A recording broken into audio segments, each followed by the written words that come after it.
जय गुरुदेव। और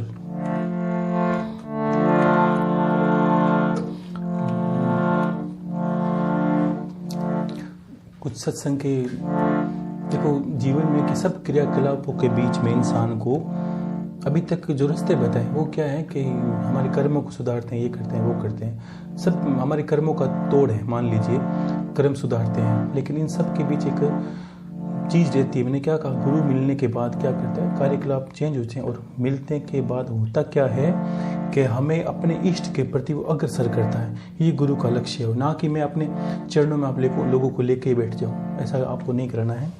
अब ऐसा करना भी मत, किसी संत हो तो भी ऐसा मत करना। कोई संत आपको ऐसे लगे कि आपके चरणों में बिठा के रखता है तो भी मत उलझना, कभी ध्यान रखना। मान लीजिए आपका कोई गुरु भी हो तो ऐसा कभी गलत ना करें, अपने इष्ट के प्रति अग्रसर हो। गुरु का कार्य है उसकी भक्ति करना जीवन पर्यंत, एहसान उसका कभी नहीं चूकेगा। उसके कोई गुरु का एहसान जीवन पर्यंत अपने शीश दे के भी नहीं चुका सकता, एक शब्द का मोल नहीं दे सकता। तो फिर ज्ञान का मोल तो बहुत दूर की बात है। लेकिन गुरु भी वो कि हर ही शिष्य धन शोक न हर ही, सो गुरु घोर नरक में पर ही। अगर गुरु की नज़र सिर्फ अगर शिष्य की संपत्ति पर रहती है तो गुरु ही नरक का गामी हो जाता है। तो ऐसा आपको शिष्य भी नहीं बनना है। ऐसे कुछ चीज़ों से बचना होता है कि अगर गुरु शिष्य को कल्याण का रास्ता नहीं बताए, अपने चरणों में बिठा के रखे और चिकनी चुपड़ी बातें करके ये कर देंगे वो कर देंगे, ऐसा नहीं। गुरु का अर्थ है, गुरुदेव का नाम लीजिए कि ज्ञान गुरु चित चेला। जो गुरु का ज्ञान है वो आपको सरोपरि ले जा सकता है। और आपका चित्त यानी आपका मन, जब गुरु की वाणी सुनते हैं, गुरु की बातें सुनते हैं तो कहते हैं पूरी सृष्टि जो वेद वाणियों में बातें आई है कि देवता तक आप तो सुनते ही हैं। इसके अलावा जब भी हम बातें करते हैं तो आपने पता नहीं गुरुदेव को कैसे देखा होगा, लेकिन मैं उनके आसन लगा के ही पास में बैठता हूँ कि हाँ उनका नाम ले गई कि मुझे तो इनको सुनाना है। आप भी साथ साथ, संग तो सबकी एक ही बराबर है। हम और आप गाते हैं, मैं उनके लिए गाता हूँ, आप मुझे सुन रहे हैं। बहुत अच्छी, मतलब कितनी अच्छी जोड़ी है सबकी। भक्ति, परमात्मा ने गुरु का एक चयन किया कि गुरु के द्वारा ही मुझ तक पहुंचा जा सकता है। ये ध्यान रखना, बिना गुरु आप नहीं कह सकते। इसीलिए तो बोला है कि गुरु बिना माला फेरता और गुरु बिना देता दान, गुरु बिना सब निष्फल गया बूझो वेद पुराण। अगर गुरु के बिना कोई सालों साल वर्षों वर्ष भी साधना, आराधना, उपासना, नाम जप भी कर ले, कुछ नहीं हो सकता। और गुरु मिलने के बाद अगर वो एक बार बोले तो ही उससे जीवन में बदलाव आने लगता है। बशर्ते आपका गुरु के प्रति समर्पण है। समर्पण का अर्थ सबने बार बार सुना, मैंने बार बार बताया भी कि गुरु को एक चित्त होकर सुनना, गुरु की बात को पत्थर की लकीर मान लेना, यही गुरु का प्रति समर्पण है। तो आज काफ़ी लोगों के इष्ट, देखो महादेव, इष्ट का अर्थ क्या होता है कि इष्ट का चयन गुरु नहीं करेगा आपका, ये ध्यान रखना। ये भी बात बहुत अच्छी है कि गुरु के इष्ट का सम्मान करना है और अपने इष्ट की ओर अग्रसर होना है। मेरे आपके गुरु का सम्मान, यानी आप मुझे गुरु मानते हो, गुरुदेव को गुरु मानते हो, तो आपका इष्ट हो, गुरु का इष्ट हो गया महादेव। मेरा इष्ट महादेव है, तो महादेव को आपको सर्वोपरि लेना है। जितना मेरा सम्मान, गुरुदेव का सम्मान, उतना ही महादेव का सम्मान। ये तो गुरुदेव आपके इष्ट हैं इसलिए मेरे सिर पर है। हो सकता है आपको कान्हा जी पसंद है, हो सकता है आपके इष्ट विष्णु जी हैं, जो भी हैं, अब उनकी भक्ति करनी है। क्योंकि चित्त इंसान का वहीं टिकता है जहां उसका इष्ट होता है। तो गुरु के शब्दों को सुनना है, इष्ट की भक्ति करनी है एक टक लगाकर, क्योंकि गुरु ने बोला है अब इष्ट आपको मिलेगा। इष्ट आपका मोक्षदायी और कल्याणकारी, जो आपको गति पर निर्धारित करता है। इस जन्म के बाद भी आपको जो भी आपका कर्म के आधार पर जो जन्म होता है या हमें जो भी पुण्य मिलता है वो सब इष्ट के चरणों में डालना होता है गुरु के कहने पर। देखो भक्ति बहुत बड़ी, अगर एक सब इस कोई शब्द में मायने नहीं है। तंत्र मंत्र सारे क्रियाकलाप, अगर गीता को जाएंगे तो गीता जी में बताया गया है कि कितने मार्ग हैं भगवान से मिलने के। योग है, क्रिया योग है, मंत्र योग है, भक्ति योग है, और ऐसे कई तरह के योग हैं। और नए नए संत अलग अलग मार्ग निकालते हैं। लेकिन जिस संतों ने, आप देख लीजिए बहुत संत हैं, लेकिन सबकी दृष्टि अलग होती है, सबका पंथ अलग होता है, सबके गुरु की विद्या अलग होती है। हमारे गुरु की विद्या मंत्र जप, योग का अर्थ क्या? गुरु ईश्वर से जुड़ना, और उसमें क्या है? भक्ति योग। जो भक्ति योग से हो सकता है वो दुनिया के किसी भी योग से नहीं हो सकता, यही भी गीता में बताया गया। और कुछ लोग क्रिया योगी भी हैं। अब देखो, क्रिया योगी का अर्थ क्या होता है कि पहले वो एक झटके में संसार को, ईश्वर को नकार देता है, ये क्रिया योग का प्रमाण है। यानी वो एक नास्तिक पत्ती पे चलेगा पहले, फिर क्रिया योगी बनेगा। क्यों?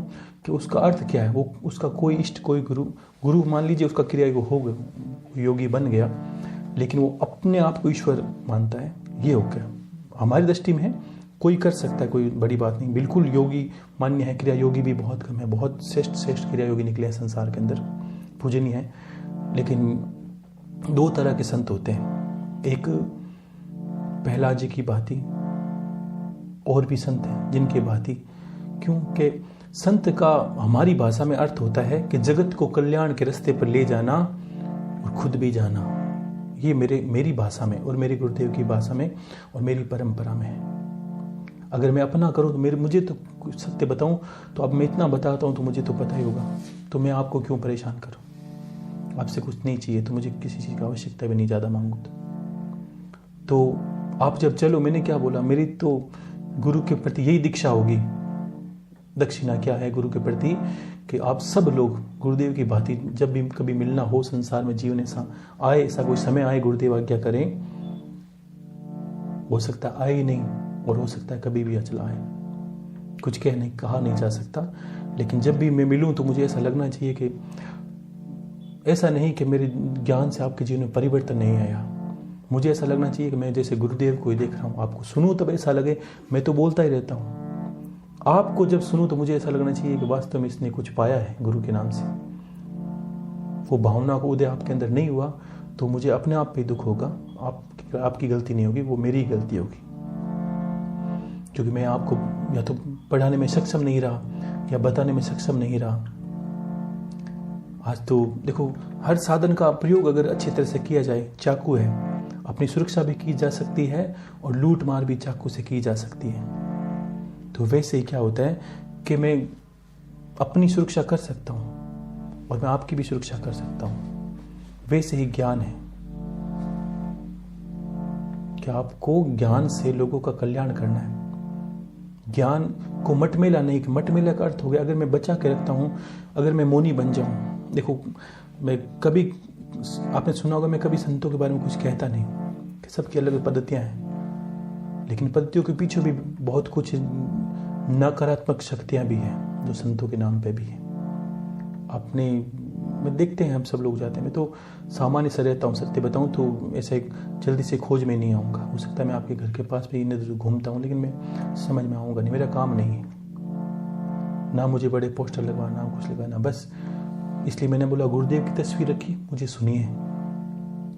मुझे आपको कहने में आनंद आता है, आपके जीवन में परिवर्तन करने में आनंद आता है। बाकी गुरुदेव ने सब दिया है, सत्य बताऊँ तो सब मिलता है यहाँ बैठे बैठे, और आपको भी मिलना चाहिए। तो साधन का प्रयोग कितना अच्छा हुआ कि जो साधन है हमारे पास में, मान लीजिए मोबाइल फ़ोन है या जहाँ भी, तो हमने साधन का सही सदुपयोग करना जरूरी है।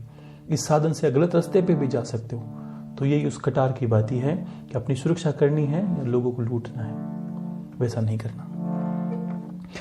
बात आते हैं भक्ति पर। भक्ति एक सुदामो जी ने की, भगवान श्री कृष्ण की।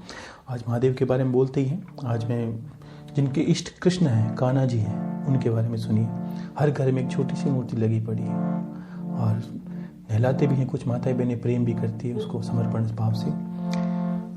एक भक्ति की थी सुदामो जी ने, प्रेमी थे और स्वाभिमानी भी। हमने सबने सुना उनको, एक छोटी छोटी बातें रह जाती है, उनको सुनिए। कि हमने सबने सुना सुदामो जी गरीब थे, गरीब ब्राह्मण थे, मित्र थे कन्हैया जी। अब उनके जीवन के पीछे भी इतनी अच्छी रहस्यमय कहानी है, वो आप सुनिए। आपको सुदामो जी गरीब घर के इंसान थे, भिक्षा मांगते, अपना गुजारा करते और भगवान विष्णु की, कृष्ण भगवान की जिसको बोलते हैं, भक्ति करते। स्वाभिमानी बड़े थे, कुछ नहीं है फिर भी मित्र से नहीं मांगना है। मित्र संपन्न है, राजा है, द्वारिकाधीश है, लेकिन मांगना नहीं। भगवान को ये सब, देखो मैंने एक बात बोली थी, आप किसी भी दृष्टि में भगवान से छुपे नहीं, आपके दुख नहीं छुपे हैं और आपके सुख भी नहीं छुपे हैं। आपको चिल्ला चिल्ला के तो इंसानों को कहा जाता है, भगवान को थोड़ी कहा जाता है, वो तो हृदय का वासी है। तो फिर उनकी शादी के पीछे क्या कहानी थी। सुदामा जी एक दिन भिक्षा मांगने गए थे, नगर में कहीं से उनको भिक्षा नहीं मिली। देखो, जो बातें सुनते हो पूरा समझ लेना अच्छे से, कि सार निकालना है। तो फिर सुदामा जी भिक्षा मांगने गए। उस दिन सुदामा जी को कहीं भिक्षा नहीं मिली, एक घर से। तो मांगते मांगते क्या हुआ, सुदामा जी एक नगर सेठ के घर पे पहुंचे, जो एक सेठ था, साहूकार था, जिसको हमने बोलते हैं कि बढ़िया था, मतलब सेठ साहूकार था, पैसे वाला। उसके घर पे पहुंचे। पहले देखो, आप इससे समझोगे कि पहले इंसान की वैल्यू कैसे होती थी। तो फिर सुदामा जी उनके घर पे पहुंचे तो नगर सेठ और सेठानी घर के आंगन के बीच में रो रहे थे। सुदामा जी उनके घर पे गए तो नगर सेठ और नगर सेठानी अपने घर के आंगन के बीचों बीच रो रहे थे। तो सुदामा जी तो भिक्षा मांगने के लिए गए थे, लेकिन अब अगर ऐसी स्थिति अगर किसी घर पे हो तो कोई क्या मांग सकता है, सोचेंगे पहले से ही दुखी हैं बेचारे। तो फिर भी सुदामा जी हिम्मत करके पूछ लीजिए, सेठ जी आप क्या बात है, आप रो क्यों रहे हैं। तो नगर सेठ ने कहा, सुदामा जी हिम्मत करके, सुदामा जी कि ऐसा हुआ कि मैं बाहर गया था कमाने के लिए और मैंने बहुत पूंजी इकट्ठी की, और आते वक्त में अपनी पहले ऐसी मुद्राएं होती थी सोने के, सरफियाँ वगैरह, तो वो मैंने पोटली में भरकर लेके आ रहा था और वो पोटली रास्ते में गिर गई थी। मेरे जीवन भर की पूंजी कमाई हुई वो वहाँ पड़ी है। अब इन बीच में क्या हुआ कि सुदामा जैसे नगर सेठ के घर पे आ रहे थे ना, तो रास्ते में सुदामा जी को पहले लाल रंग की वो पोटली मिल गई थी उसके घर पे पहुंचने से पहले, और सुदामा जी ने वो पोटली को देखा नहीं, सीधे अपनी झोली में डाल लिया। ठीक है, उनको पता नहीं था इसके अंदर क्या है। और उसके बाद वो सेठ के घर पे पहुंचे और सेठ को पहुंचते ही ऐसा बोला कि सेठ जी ने बात बता दी कि मैं जिंदगी भर की कमाई थी वो पोटली के अंदर रह गई। तो सुदामा जी ने कहा, मुझे एक पोटली मिली है। देखो, उनको पता था, अब तो सेठ ने बता दिया कि उसको कि मेरी लॉटरी जैसी लग गई अंदर पड़ी। वो नहीं बता सकते थे, लेकिन उन्होंने क्या किया, बताया कि सेठ जी मुझे एक रास्ते में पोटली मिली है, देखिए कहीं आपके ये तो नहीं है। और सेठ जी ने उस झोली में से पोटली सुदामा जी निकाल के उनको दी, और देते ही सेठ जी खुश हुए और कहा, ये सुदामा जी ये तो मेरी जिंदगी भर की कमाई है, आप चाहते तो रख सकते थे, क्योंकि आपको तो बाद में पता था, मुझे थोड़ी पता था। देखो, त्यागी बहुत बड़ा होता है, और जिसने त्याग नहीं किया उसको कभी ईश्वर मिलता नहीं है। ये बात, आप भक्ति की बात आते हैं तो त्यागी के बिना आपकी भक्ति सार्थक होती नहीं। त्याग क्या कर सकते हो। तो फिर क्या होता है कि सुदामा जी ने वो पोटली दी और सेठ जी ने पोटली ली, और वो सेठ इतना प्रसन्न हुआ कि उसकी इकलौती बेटी थी, उसका विवाह सुदामा जी से कर दिया। अब आप देखिए, सुदामा जी कहाँ गरीब थे, दरिद्र थे, और सेठ जी कितने पैसे वाले थे। और देखा क्या गया था, मात्र एक इंसानियत, एक ईमानदारी, एक त्याग का विषय। अगर वो सेठ जिंदगी भर की कमाई थी तो सुदामा जी अपने पास रख सकते थे, लेकिन उनको अटल विश्वास होता है, जो भक्त होते हैं, जो गुरुमुखी होते हैं और जो भगवान के भक्त होते हैं। इतना सहज मत समझो आप भगवान को कि 10 दिन 20 दिन गाना बजाना कर लिया, मिल जाएंगे, जटाएं बजा ली। ऐसा आडंबर करने से कुछ नहीं, आडंबर का काम नहीं है वहां पर। अगर ऐसे मिलता तो आज के सारे संत ब्रह्म ज्ञानी होते। आपको कहीं जाने की जरूरत नहीं, हर जगह आपकी बल्ले बल्ले ही होती। तो फिर क्या हुआ, सुदामा जी ने उनका विवाह उस लड़की के साथ किया, सेठ जी ने। और सुदामा जी उन्होंने दहेज वगैरह बहुत कुछ पहले होता था और दिया, और देने के बाद सुदामा जी उस लड़की को अपने घर लेके चले गए। देखो, दहेज का था तो कुछ समय तो सुदामा जी का तो अच्छे से निकल गया। कुछ समय बाद सुदामा जी के पुत्र हुए, 1 हुआ, 2 हुआ, 3 हुआ, 4 पुत्र हो गए सुदामा जी के, 4 पुत्र हो गए। अब देखिए, जो संपत्ति थी वो तो खत्म हो गई। अब सुदामा जी का तो यही काम था, पूजन पाठ करना और भिक्षार्जन करना। अब एक इंसान भिक्षार्जन करके मैं अकेला गुरु के नाम से ले सकता हूँ, 2 लोग, अगर मेरे पास 100 हो तो मैं सक्षम नहीं रहूँ। उसी प्रकार सुदामा जी भी 4 पुत्रों और पत्नी को अपने सहित चारों को नित्य भोजन खिलाने में असमर्थ होने लगे। लेकिन सबसे बड़ी विशेषता क्या होती है भक्त की, कि फिर भी वो इसी दरिद्रता में रहते हुए क्या करते कि संध्या के समय भगवान का भजन करते। आप उस शब्दों को समझनी, मेरे बोलने के पीछे के रहस्य को समझना, उस प्रेम को समझना कि मैं क्यों बोल रहा हूं ऐसी बातें। ऐसा नहीं गुरुदेव आप बड़े मीठे बोलते हैं, आप अच्छे बोल रहे हैं, हम सुनते नहीं। गुरु के शब्दों को सार को समझना है। मैं चाहता हूं आप ऐसे बने, इसीलिए बोला गया है।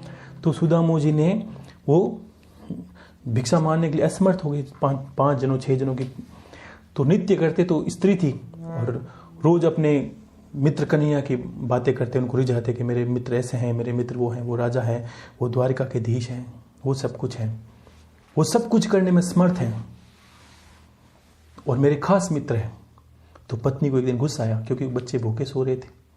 पत्नी ने कहा कि इतने आपके प्रेमी मित्र हैं तो आप जाते क्यों नहीं उनके पास और कुछ सहायता। मित्र का हक होता है, वो मित्र को बिना बोले कुछ उठा ले तो भी मित्र उसको कुछ नहीं कह सकता, क्योंकि मित्रता ऐसा शब्द है कि जिसका कर्ज अदा नहीं किया जा सकता। दुनिया में एक रिश्ता परम, देखो मित्रता लोग करते हैं, इसका अर्थ भी समझ लीजिए कि स्वार्थ के वश होकर मित्रता की जाती है लोगों की दृष्टि में। आज की दृष्टि में 100% में 1% क्या होता है मित्रता का। भगवान ने हमें जन्म दिया, हमें सब रिश्ते बनाए हमारे लिए। हम जन्मे, किसी ने कहा मैं माँ हूँ, किसी ने कहा मैं पिता हूँ, किसी ने कहा मैं पुत्र हूँ, करते करते सब रिश्ते बने बनाए आए। आप जैसे आप जीवन में आए सब रिश्ते आपके पास थे और भगवान आपको छूट दिए एक रिश्ता मात्र बनाने की, वो आप अपनी मर्जी से बनाइए। वो देखता है कि भगवान के जैसे हम बना पाते हैं कि नहीं बना पाते। तो उसने तो सब रिश्ते दे दिए और एक मित्र को अगर हम अपने समर्पण भाव से अपने जैसा चयन करके नहीं बना सकते तो मतलब सोचिए कि हमारी कितनी निकृष्टता है, हम उसका भी चयन नहीं कर सकते। अगर करते हैं तो उनके साथ दगा करते हैं। कहते हैं गुरु से कपट और मित्र से चोरी, ये दोनों इंसान किसी गति को प्राप्त नहीं होंगे, जन्मों जन्म इनका कल्याण कभी नहीं हो सकता। गुरु से कपट, गुरु से कहा कुछ करना कुछ है, गुरु के पीछे भेद लगाना या गुरु के रहस्यों को जानने की कोशिश कर, जो गुरु मना कर रहा है वो काम करना, ये गुरु से कपट है। और मित्र से चोरी, मित्र को बिना बताए कुछ करना या मित्र के पीछे दगा करना, ये दोनों इंसान को कभी गति नहीं होती। इनसे बड़ा पाप भी नहीं है। तो फिर सुदामो जी ने ऐसा किया और पत्नी ने जब गुस्सा हो गया ऐसा कहा भाई आप जाते क्यों नहीं हो, सहायता क्यों नहीं। तो सुदामो जी बोले थे और कहा मैं मांगूंगा नहीं, मैं अपने मुंह से नहीं मांगूंगा। वो अपनी इच्छा से दे दे वो अलग बात है कि मांगन से मरना भला और मती मांगो कोई भीख। समर्पण है तो दीजिए, अन्यथा मांगा नहीं जाएगा। ये सुदामो जी के शब्द हैं। तो फिर क्या हुआ, तो फिर सुदामो जी की पत्नी ज्ञानी थी, देखो अच्छी स्त्री थी। स्त्री के बहुत गुण होते हैं, मैं कभी विस्तार से इसमें भी कहूंगा गुणी स्त्रियां कैसी होती है और निकृष्ट भी कैसी होती है। अगर घर में अगर आ जाए तो घर की लंका ढा देगी वो, और आ गई तो आपके घर को स्वर्ग भी बना सकती है वो। गुणों की तो बात है विशेष। तो फिर क्या हुआ, सुदामो जी की पत्नी ने पूछा कि आप जाते हो, आप ठीक है लेकिन वो करते क्या हैं, आप जाते तो कुछ कहते क्यों नहीं। कि जाता हूं, देखो आपने एक भजन सुना होगा, सिर्फ उस भजन के आधार पर समझ गए होंगे कि इस भजन को नहीं सुनना है, आपको थोड़ा यह समझना है कि रहस्य क्या था पीछे आने के पास। आपने सुना है रे द्वार पालो सुदामा कन्हैया सके दो, अच्छा भजन में सुनता हूँ, लेकिन आपको बड़ी गहराई से बता रहा हूँ कि एक भजन सुनना और एक चीज़ों को गहराई से समझना का फर्क है। तो सुदामो जी पहली बार नहीं गए थे उनके पास। पत्नी ने जब पूछा तो सुदामो जी ने कहा मैं बार बार जाके आता हूँ, मित्र है मिलना पड़ता है, महीने 2 महीने मुझे प्रीत हो जाए मैं जाता हूँ, उसी की भक्ति भी करता हूँ क्योंकि वो ज्ञानी है और मैंने कहीं कहीं सुना रखा है कि वो परमात्मा भी है। बड़ा कितना रहस्य है, मित्र था। अब उसको ये भी पता है कि ज्ञानी है, ज्ञानी की कदर होती है, लेकिन ये भी होता है कि अंदर मैंने कहीं कहीं छुप के रखा ही सुना ये परमात्मा भी है। तो मैं दोनों मौके गंवाना नहीं चाहता। एक तो ज्ञानी है तो मैं इसी कदर किए बिना रह नहीं सकता, मेरा गुरु का भाई है क्योंकि एक ही गुरु के शिष्य थे संदीप ऋषि के, मेरा बड़ा गुरु भाई है तो भी मेरा सम्माननीय है, और ज्ञानी है और राजा की दृष्टि से देखें तो भी सम्माननीय। तो पत्नी का तो फिर वो कहते क्या है कि मैं जाता हूँ, वो मेरा सम्मान करते हैं और कहते हैं सुदामा घूम मस्ती से, ये द्वारका तेरी है। इसके अलावा कुछ नहीं कहते। जाता हूँ, खाता हूँ, पीता हूँ, जितनी मुझे छूट है उतनी छूट दे रखी है, लेकिन मांगता मैं नहीं हूँ, चला के वो देते नहीं है। ये कैसी विडंबना है कि मांग मैं सकता नहीं और चाह के वो देते नहीं है, और जब मैं आने की कोशिश करता हूँ अंदर से सोचता हूँ कि कभी तो वो मुझे जाते वक्त ये पूछेंगे, सुदामा जी कैसा चल रहा है, कुछ कमी तो नहीं है मेरे पास, तुम्हारे पास। लेकिन वो पूछते नहीं हैं, हम मुस्कुराते हैं कि ठीक है मैं जाऊँ कि नहीं, आ के जाइए, हंसते हैं, बस मैं चले आता हूँ खाली हाथ ही, वहाँ रहता हूँ आराम से, लेकिन कितने दिन रहूँ। तो पत्नी ने कहा कि आपने सुना है भगवान है, देखो कुछ चीज़ों के कर्ज होते हैं इंसान के जीवन में, वो कर्ज जब तक पूर्ण नहीं होते तब तक इंसान को कुछ मिलता नहीं है। माता के प्रति एक कर्ज होता है, गुरु के प्रति एक कर्ज होता है, भगवान के प्रति एक कर्ज होता है, जहाँ जन्म लिया हर चीज़ का एक कर्ज होता है इंसान के ऊपर। इसलिए हम धर्म पुण्य वगैरह करते हैं, वो कर्ज नहीं चुकता तब तक हमें जीवन में कुछ मिलता नहीं है। तो सुदामा की पत्नी समझ गई थी इस बात को कि भगवान के घर जाते हैं और ऐसे भी मित्र के पास जाते हैं तो खाली हाथ क्यों जाएंगे, मित्र है कहीं कुछ तो कुछ ले जाएं। उसकी पत्नी भाभियाँ भी है। तो उसने अड़ोस पड़ोस में मांग के कहीं 4 मुट्ठी चावल इकट्ठे करके सुदामा जी को दे दिए कि इस बार जाना और कहना तुम्हारी भाभी ने भेजे हैं, और कह देना ये मेरी संपत्ति है, तेरा अधिकार है पूरा, तेरा इस पे पूरा अधिकार है, मेरे पास इतना ही है, ये तेरा है। मित्र की कला मैंने पहले बता दी, तो तेरा है सो मेरा है, आप छीन के ले सकते हो, उसको थप्पड़ मार के भी ले सकते हो, भगवान उसमें दोष कभी नहीं लगा था, बिना पूछे आप ले सकते हो, अधिकारी है क्योंकि आपने उसका चयन किया है कि मेरे जैसा है, ये मेरे लिए है। तो फिर सुदामा जी 4 मुट्ठी चावल लेके गए वहां पर। लेकिन अब इसमें एक रहस्य क्या था कि सुदामा जी की पत्नी को कैसे समझ में आया कि क्या कहना चाहते हैं वो, बार बार खाली इनको भेजते हैं लेकिन कहना क्या चाहते हैं। तो सुदामा जी की पत्नी ने ये पूछा कि अब आप जब आते हो तो कुछ कहते तो होंगे भाई, अलविदा या मिलने का, कोई दोबारा मिलने, कुछ तो मित्र गले मिलते हैं कि हाँ एक बात कहते हैं। सुदामा जी बोले थे थोड़े, तो एक बात ज़रूर कहते हैं, मुझे समझ में नहीं आया क्या कहा था कि अब देखो ये बात आपको समझनी है, पूरी कथा का रहस्य इसमें है। बोलते हैं किसको, सुदामा अपनी पत्नी को बोलते हैं कि कन्हैया उनको आते वक्त क्या बोलते हैं कि देवे जिसको देवत हूं, सुन सुदामा दास, बिना दया देऊ नहीं, फेरा फिरो 50। आप इस कला को समझ लीजिए, देवे जिसको देवत हूं और सुन सुदामा दास, बिना दया देवू नहीं, फेरा फिर 50। अपने परमात्मा होने की कला बता दी उन्होंने कि अगर मेरे लिए कुछ लाया है, मित्र के प्रति भी कुछ कर्ज होता है, खाली आता गया, पता नहीं चला कि मित्र जा रहा है, इतने दिनों बाद मिलने जा रहा है, कुछ लाया नहीं, जैसा है वो लेके आ, इस कला है। लेकिन वो समझते थे भाई इस बात को समझेगा तब तक सुदामा का समझना है इस बात को। भगवान के घर जाते हैं तो खाली हाथ थोड़ी जाते हैं, वैसे ही करके। तो सुदामा की पत्नी समझ गई ये कहना क्या चाहते हैं कि देवे जिसको देवत हूं, भगवान का पाठ लगाए तो दक्षिणा रखते हैं, ये भगवान प्रभु आपके लिए। राजा बलि के घर पर भगवान विष्णु आए तो भी उसको अमर किया, और पूरे पाताल लोक आज भी राजा बलि अमर है। भगवान जब चतुर्मास का जब समय होता है, चौमासा जिसको बोलते हैं, तो विष्णु भगवान अपनी सैया छोड़कर राजा बलि के घर आज जाते हैं, किस लिए, मेहमान नवाजी के लिए आज भी।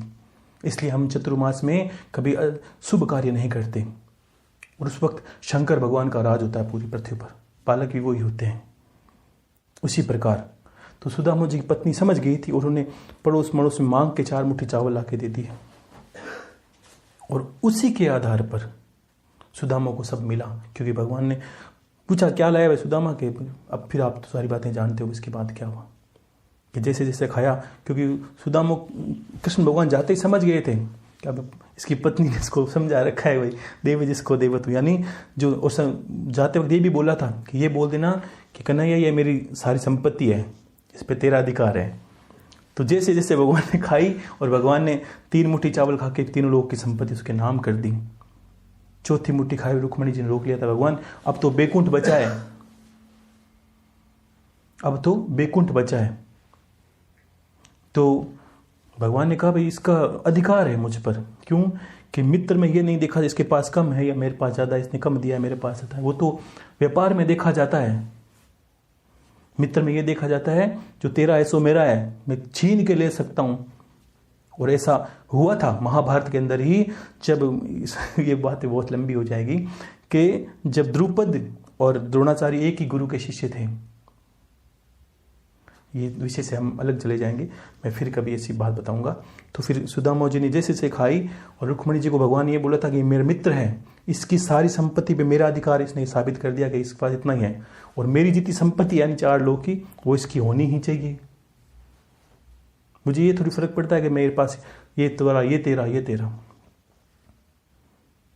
इसीलिए अब ये जाने कला है ज्ञान को, ये भक्ति की कला कितनी प्यारी है, कितनी विचित्र है। हम ऐसे हैं कि गुरुदेव हम में ऐसे लक्षण नहीं है, तो सोचिए हम भक्ति से गुरुदेव दूर हैं। तो हमें अभी इन चीज़ों का, इन बीजों को जीवन में डालना है, और इनको वट वृक्ष बना के परमात्मा की शरण से जाने से पहले ये चीज़ें सुनते हैं, तब हमें हमारे अंदर भक्ति का उदय होता है, और हम वो क्रियाकलाप करते हैं भावनाओं से। पूजा सभी करते हैं, लेकिन वो आज के बाद जब कन्हैया की पूजा करोगे तो भी परिवर्तन आएगा। क्यों आएगा? क्योंकि आज के बाद गुरु से आपने कुछ सुना है कन्हैया के बारे में। राधा जिनकी भक्ति थी, पूरा वृंदावन करता ही है, और कितने अच्छे इष्ट के प्रति भक्ति का अर्थ है भजन। और मैं नहीं मानता कि ये तंत्र मंत्र, भक्ति का जो आनंद है वो कहाँ सबको मिले, किस तरह मिले? सुदामा की भांति भक्ति से ऐसे मिलते हैं, और इस तरह योग वोग करने से मिलेंगे ईश्वर, आपके अंदर उदय हो जाएंगे। लेकिन आपको वो रस कभी नहीं मिलेगा जो 56 भोग में है। जो भक्ति का आनंद लेते हैं उनके आप पास पास जाओगे तो भी एक अलग माहौल लगेगा, गुरुदेव आनंद में बह रहे हैं, पता नहीं क्या मिल गया है। वो जटा आप करिए, कुछ रास्ते दुनिया में सब खुले, लेकिन मैं भक्ति के मार्ग को सर्वोपरि, भगवान ने भक्त को सिर पे मणि ते समाना है। कुछ परीक्षा नहीं, भक्त बस भक्त को वो स्वतः ही परीक्षा देता ही रहता है प्रेम के रस में। तो भक्ति का अर्थ यही हुआ। और मैं आपको 4 लाइनें भजन सुनाऊंगा कन्हैया को, अब कबीरी जाएं तो। और ऐसे भक्त भी हैं जो वृंदावन में सेवा पूजा करते हैं, वृंदावन के भी हैं कुछ लोग। मीठे रस से भरोड़ी राधा रानी लागे, महारानी लागे, ओ माने खारो खारो यमुना जीरो पानी लागे। ओ मीठे रस से भरियोड़ी राधा रानी लागे, महारानी लागे, ओ माने खारो खारो यमुना जीरो पानी लागे, ओ माने खारो खारो जमुना जीरो पानी लागे।